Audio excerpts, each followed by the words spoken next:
યાત્રાધામ શામળાજી ખાતે જન્માષ્ટમીના તહેવારની ઉજવણી હર્ષોલ્લાસ સાથે ભાવપૂર્વક ઉજવણી કરાઈ રહી છે। દિવસ દરમિયાન યોજાશે જુદા જુદા કાર્યક્રમો।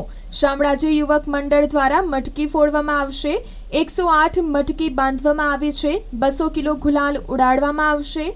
તો યાત્રાધામ શામળાજી ખાતે જન્માષ્ટમીના આ પાવન પર્વની ઉજવણી કરાઈ રહી છે। હર્ષોલ્લાસ સાથે ભાવપૂર્વક ઉજવણી કરાઈ રહી છે। દિવસ દરમિયાન યોજાશે જુદા જુદા કાર્યક્રમો। શામળાજી યુવક મંડળ દ્વારા મટકી ફોડવામાં આવશે।